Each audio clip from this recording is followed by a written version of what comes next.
morning, good evening, good afternoon, whenever you're watching or listening to this. I hope you're having the most amazing day. So, welcome back to the Built for More podcast, and this is officially episode 16. Now, today I have a chunky topic to talk to you about, and we're going to see how far we get through this episode. If this podcast gets a little bit too long in time, then I will split it up into a part 1 and part 2. So you might notice in the future the title of this podcast might change, just depending on how this one goes. So also, if you're watching this podcast, you might notice that the background has changed a little bit, and I've got this black backdrop up behind me. This is temporary because if you haven't physically watched the podcast before, you'll kind of have an idea of how my office, the spare bedroom, looks like. Basically, John has had like a little bit of flip around. I actually love it. So we're keeping it that way, but I'm still not fully happy with behind the curtain. So we're going to keep that up. You can probably see a bit of it from the mirror there. To be first, there's a pillow. I can't really see that much. But yeah, I'm really, really happy with it. I just need to sort out the back. Also, as if you are listening to this, I have started my maintenance phase before prep now. So to me, in my mindset, I have started prep now, but I haven't technically. I'm just in the maintenance phase before prep. So when you're doing a bodybuilding competition or a fitness model competition, I think it's more so needed more in bodybuilding. You can kind of go straight in with a fitness model competition. But anyway, before you do a bodybuilding competition, honestly, all day I've struggled with talking, so this is going to be a fun podcast. But yeah, when you do it, you don't just go straight from bulk to cut. You go from a bulk or an improvement phase, which is also, it's otherwise known as, into a maintenance phase, to then essentially pre-prep you, getting ready for prep before the hammer drops. And this is for a lot of reasons, just to reduce water retention. It's for mindset purposes as well, and essentially just to get you in the right position before, and to make sure that your maintenance calories are maintenance calories, because if your maintenance calories aren't maintenance calories, then of course they can be manipulated before prep to make sure that you don't have a worse prep. I say worse because it's not going to be easy. It's always going. I'm not going to say suck, but it's not the nicest thing going through a prep. So if you want to try and make it suck as little as possible, but the suck's always going to be there, like especially at the end, like especially when you're pushing through like the last 8, 6, 4 weeks. Again, person dependent. There's always going to be those tough periods as well. But obviously, as athletes, as like my coach, because obviously bodybuilding client, bodybuilding coach, we're just going to manage fatigue basically, and you'll probably notice as time goes on and as this podcast goes on, I'll keep you updated with how preps go and keep you updated with everything there too. You'll probably notice that my energy and boom goes down a little bit. This is completely normal. I always say that I end up like a bit of a dead battery, a bit of a zombie, and these podcasts, I'll probably script them and plan them so they're not too long, just so I can conserve energy, because it's gonna sound ridiculous to someone who hasn't. If you've never been through an extreme dieting phase, that your soul is sucked out of you. But it's only for a short period of time. It's only for stage. I've got 2 shows planned in so far. They're within a couple of weeks of each other. I might do a third depending on how the first one goes, but also depending on me as well, and where my head's at, like again fatigue management's at and all that jazz. But again, yeah, how the first one goes personally. But we'll get to that when we come to it. So enough about me. Let's jump into the meaty part of the podcast. So this episode is all about how to build a bulletproof mindset for fat loss. Now, the idea of this podcast came up when I was having a chat to someone in DMs on Instagram, and I've heard this comment probably about 1 million times now, maybe even more than that, because it's very, very common, and it's one that you've probably said yourself on your fat loss journey, or most people have said it themselves, is I know what to do, but I don't know how to do it.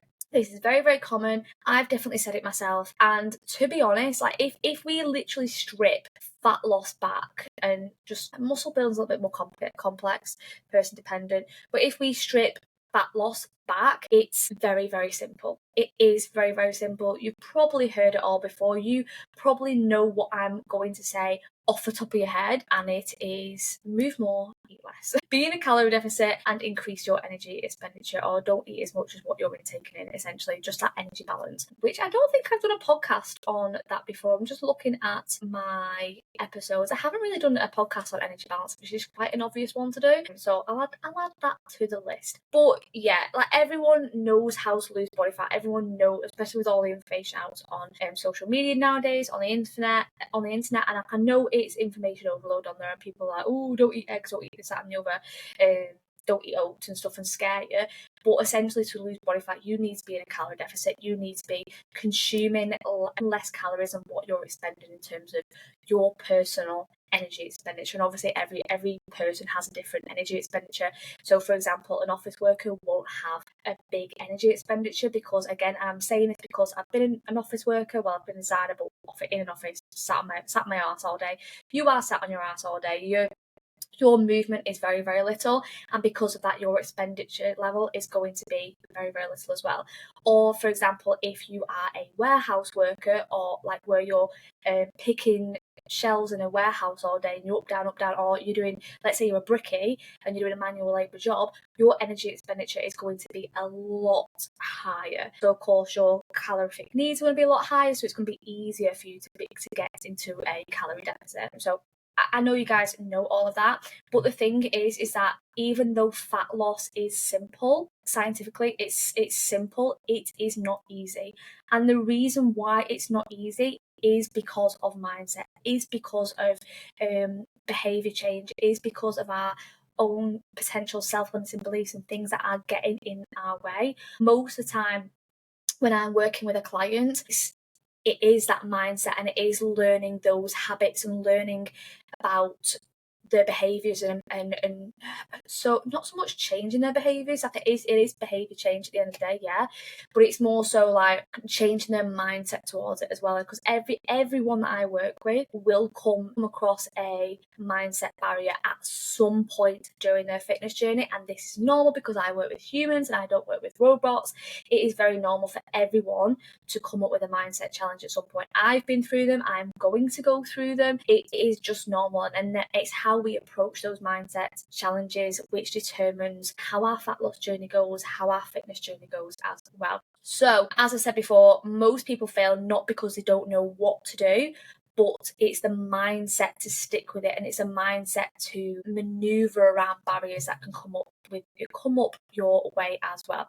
So, if you are tired of starting over again every single Monday, this episode is for you. So, the first thing that I need to start out with on this podcast is neuroplasticity, and to teach you about neuroplasticity.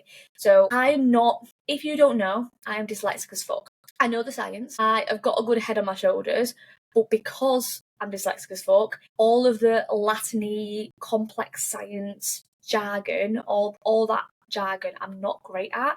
So I'm actually quite good at making this simple to follow along with, because it's just how it works in my head, and it's how I remember it as well. Neuroplasticity is basically it's a scientific principle of how we can change our brain, or let's say rewire our brain in response to certain stimulations and certain learning, certain ways that we learn, and also life experiences as well. So if you're the kind of person who says, I will never be motivated, I will never be the person who goes out for a run in the morning, this is false. Like, ultimately, this is a false belief, because if you want to be that person, you can be. If you want to be someone who is not overly emotional, you can be not overly emotional. You can rewire your brain to think a different way. If you tend to be quite hot-headed and you snap very quickly, if you want to change that, you can change that. You can rewire your brain to think differently and react differently to different situations. Now, when I first learned this, it was almost like a moment went off, because I was like, there is so many fucking opportunities and so many things that I have held myself back with, because I have internally said, I am not X, Y, and Z.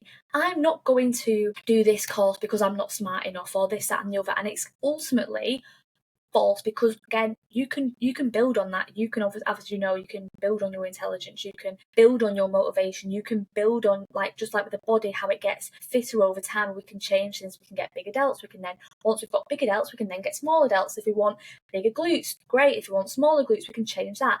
Our brain is also adaptable, and it can also be changed, just like the muscles in our body, because as you probably know, and if you don't know, now you will know, your brain is also a muscle as well. So we can change it, we can rewire it, and we can make it respond how we want it to respond in certain situations as well. So if you're, how they have like fight or flight, if you're a flight and want to be a fight, you can be. So that's what I wanted to go over with you first. I say it's a concept, it's not. It's oh my god, what's the word? It's not a concept. What is it? It's a proven scientific principle, basically. Like, it is scientifically proven that you can change your thought patterns, that you can rewire your brain. So that's the first thing that I wanted to go over, because a lot of the things that I'm going to be speaking about in this requires you to know that, and you to believe that you can change your thoughts if you're willing to do so. Because if you go into this episode without a growth mindset, again, you're not going to get anywhere. And growth mindset is something that I'm going to be talking about on another podcast as well. So first topic that I wanted to omit, but technically it's the second topic that we want to talk about today, is the identity shift and changing your identity and working with your identity and essentially becoming that woman. So a lot of people, when I talk to them, or friends, or even myself, I've definitely been guilty of saying this, is I've definitely said to myself in the past, I am trying to lose weight. And you've probably said this before. Right now, I'm trying to lose weight. I'm trying to do this. I'm trying to do that. This ultimately, even though it's a tiny small thing, it is going to hinder you. And this is because you are currently a person trying to do something. However, you need to become the person who makes choices that aligns with her goals, basically. So it's taking the try to, I am doing this. Like, this is what I am doing it. And this is a topic that I'm going to speak about later on the podcast as well, is the way that you talk, is your self-talk is super, super important. So something that I get my clients to do is I like them to look at people that they believe have an identity that they want. So if they want to be confident, if they want to be fit, if they want to be slim, if they want to be successful in business, if they want to have an absolutely incredible relationship, an amazing relationship with their family, their loved ones, etc., how would these people act? And how would that version of you act? So I like to usually it's quite difficult to get to reflect on yourself, like, how would the most confident version of me act in this situation? I like to have people think of other people first, because it's usually like a little bit easier to reflect it on other people and then go, okay, right, can we put this back on ourselves? So for example, if I think of like the most confident person, what kind of decisions and what kind of choices would that person make? So a confident person would probably talk to people that they don't necessarily know or they don't know very well. A confident person will probably go to events and probably put themselves into situations where they're on their own. A confident person wouldn't overly think about an experience that is new to them.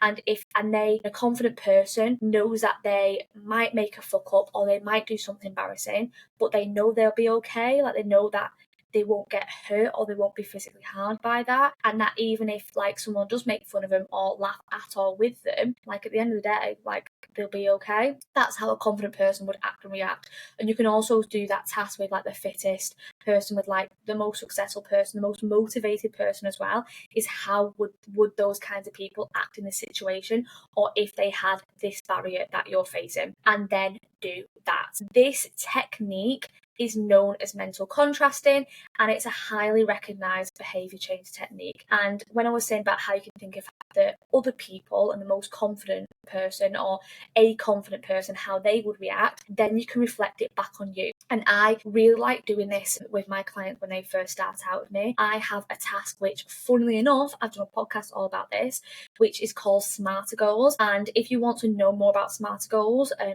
definitely go and watch or listen to episode 3, which is called Setting Smarter Goals. And this will talk you through it. But part of Smarter Goals is mental contrasting. And mental contrasting is essentially looking at the future version of you who has achieved said goal, who is confident, who has lost weight, who has become successful, who has done all of these amazing things. And it's like, right, okay, this version of you, I always, for whatever reason, I like to call it the Lara Croft version of yourself. For some reason in my head it works, and that's how not that I envision myself, but that's kind of like my inspiration. It's like I want to do it all. So I always envision this like superhero person as like Lara Croft. So what would that Lara Croft next level version of you, if she had come across this barrier, this barrier, this barrier, this barrier, how has she overcome it? And I also like to use mental contrasting in terms of, so you are X and you want to get to Y. Can you think of any barriers that could potentially get in your way? And if you can think of these barriers that can get in your way, that might happen. They might not have happened. You might not know they'll happen. If you can think of these barriers, then it's like, okay, how has the next level version of you, who's already there, like future you, how does she overcome these barriers? And this is a really good activity and a really good task to help you prepare for any barriers that you can come across as well. But it's also amazing in the present as well. So if you are going through like a really difficult time right now, so if work has gotten really hectic, if you're going through relationship problems, but you are working on losing body fat, building muscle, again, doing a performance, like achieving a performance-based goal, and your relationship is taking quite a lot out of you, or something's come up at work, etc. Maybe you're going through a rough patch, you've been demoted, maybe you've lost your job. And I always like to say, okay, this version of you right now, yeah, she hasn't gotten over that barrier. But if we think of future version of you and the next level of version of you who has jumped over that barrier, who has achieved her goal, how did she do it? How did she approach the situation? What things did she put in place to help her further down the line as well? So, for example, would next level version of you skip a workout because she's tired, or would she show up and move anyway? So, like little examples like that, that'll just help you again with your identity and helping you move towards your goals. And mental contrast is something that I use personally all of the time. Every other day at least, if not every day, but yeah, usually every other day I will use mental contrasting to help me get through a certain task. Next topic that I want to talk about is to get ruthlessly clear on your why. Again, this is also something that I go over with my clients with smarter goal setting as well, is getting very specific on the reason why.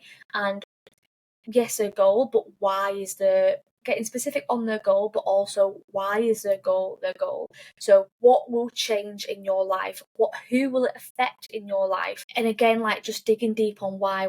So for example, it might be, okay, I want to lose a stone, let's say, top of my head, very specifically, I want to lose a stone, and I want to lose it roughly in 4 months or something like that, like a very realistic timeline. It's like, okay, why? Oh, well, I want to lose a stone because I will feel more confident. Okay, why? What will you do with that confidence? What different things will you do with that confidence? I will be more confident to wear sexy underwear. Okay, why do you want to wear sexy underwear? Like, what's that going to give you? What's that going to change? It means like I can wear sexy underwear and I can strut around in front of my partner.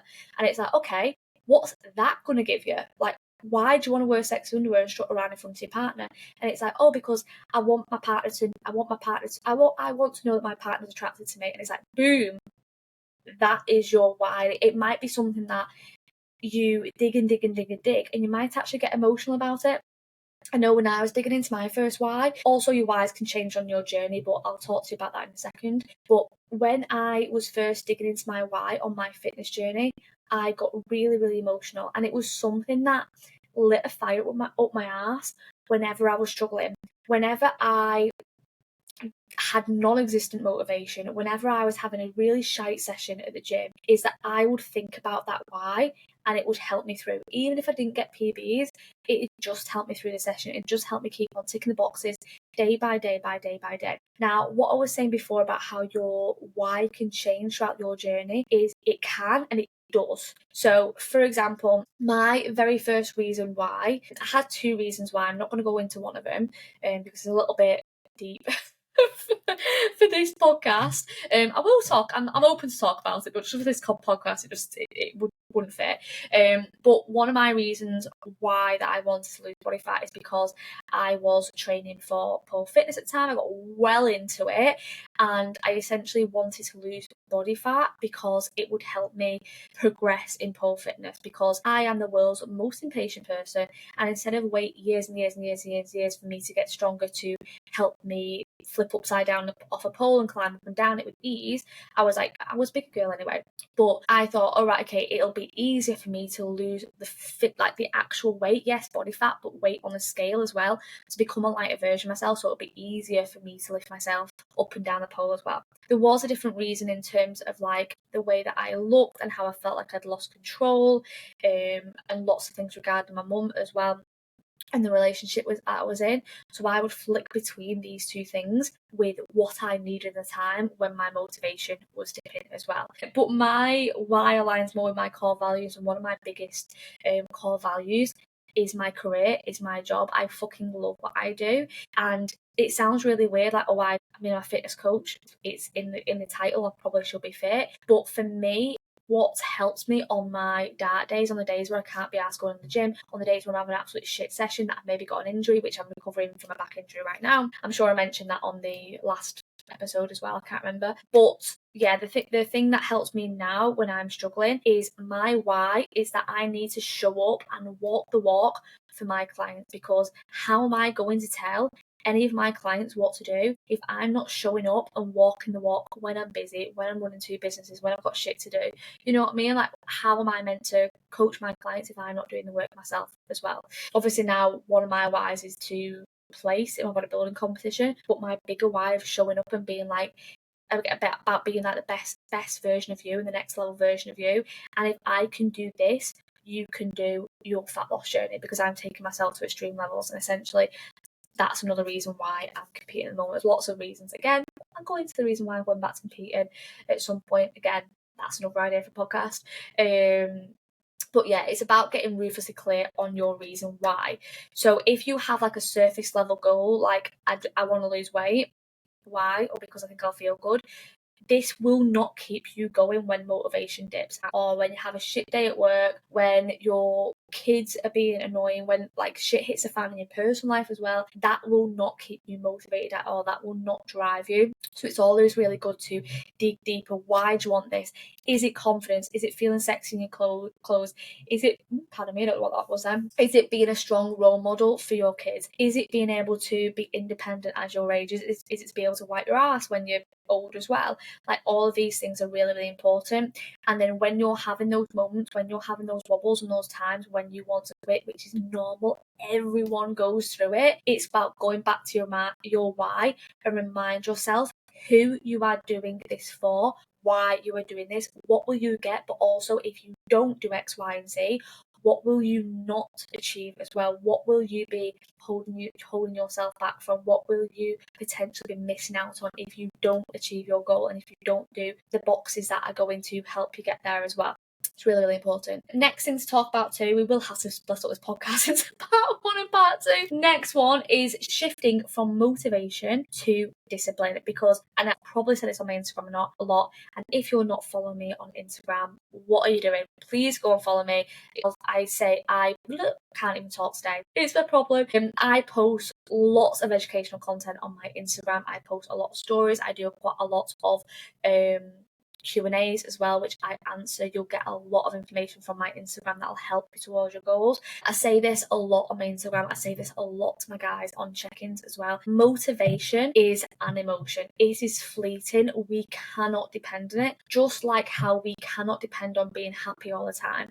Just like how sadness will come and go sometimes. Just like anger will come and go. It's not permanent at all. However, discipline and building discipline isn't. Like, that is something that you can rely on. Now, as I was saying before, right at the beginning of the podcast about neuroplasticity and what I just mentioned then, how discipline is a skill that can be built. It's something that no one exits the womb and is super disciplined. Certainly fucking wasn't. And I can pretty much bet that everyone listening to this podcast didn't just pop out and was a super disciplined person.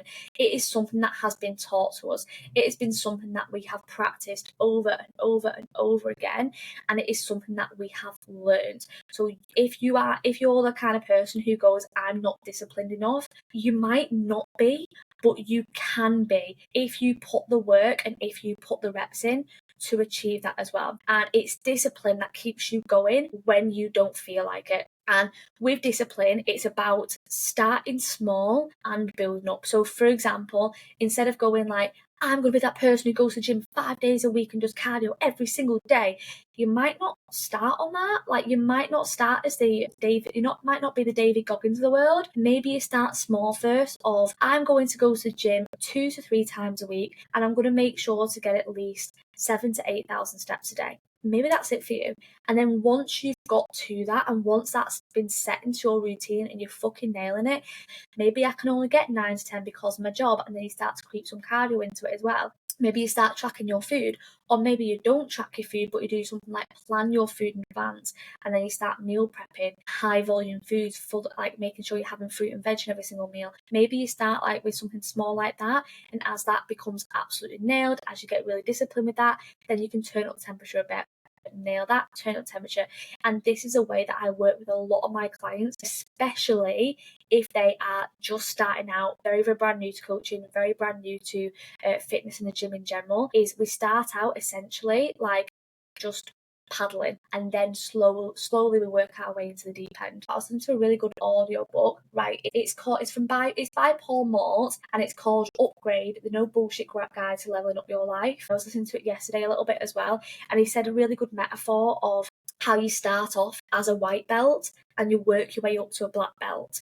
But when you're a white belt, you're going to be making fuck-ups, you're going to be doing stupid shit, you're going to feel like you're shit at doing the do and doing X, Y, and Z. But as time goes on, and as you put the time in, as you put the effort in, you slowly work your way up to a black belt, and you slowly end up being the person who's fucking disciplined, who shows up every single day, who never makes excuses, that the fuck-ups, yes, you're a human, you're going to make fuck-ups, but the fuck-ups will happen less and less and less. He was talking to like his coach, and his coach just said like a black belt is just a white belt that didn't give up.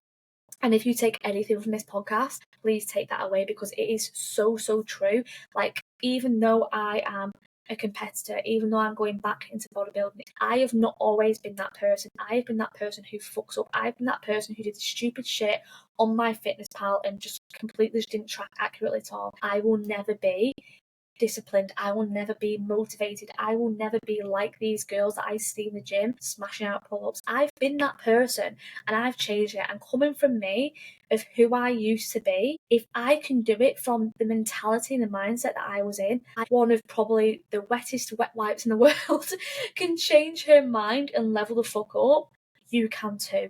I fucking promise you that. So yeah, creating those non-negotiables, turning up the resistance over time, and becoming that next level version of you. This is how you do it, instead of just jumping straight into the deep end. When you haven't learned how to swim, without any armbands on, you're going to drown. Like, that's what's going to happen. And of course, I don't want you to drown. So I'm going to leave part 1 of this podcast there. Next time that we do part 2 of this, we're going to go through mastering the all or nothing mindset. We're going to go through rewiring your self-taught, building a grit mindset for long-term success, and then I'll add some of my own little examples and metaphors and all that fun stuff along the way as well. So if you like this episode, if you enjoyed this episode, if it kept you entertained on the stair mill, cross training, cardio you're doing, or even getting your steps, screenshot it and tag me on Instagram, just so I can see that you've watched it, and just so I can just have like a little natter review a bit as well about it. And if you have any additions that you want to add into maybe the next episode as well, or maybe like a question that you want to ask me that I can cover on the next episode, tag me,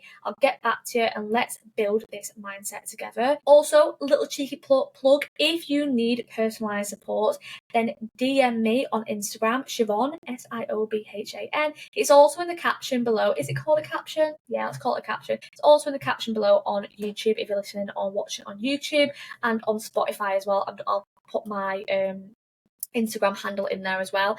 DM me mindset. for details on my one-to-one online coaching. I don't gatekeep. I'll send you over current prices. I'll send you over websites so you can see exactly how my coaching works. And if you think that'll work for you, of course, we'll have like a little bit of a chat to see if I can help you as well, because again, I might know someone who's better fit and I am more than happy to refer on. Message me, we can have a conversation about it. I'll send you all the details and we can get started on smashing your fat loss goals. But other than that, as I said, I hope you've had the most amazing day, evening, morning, again, whenever you listen to this, and I will see you on the next one.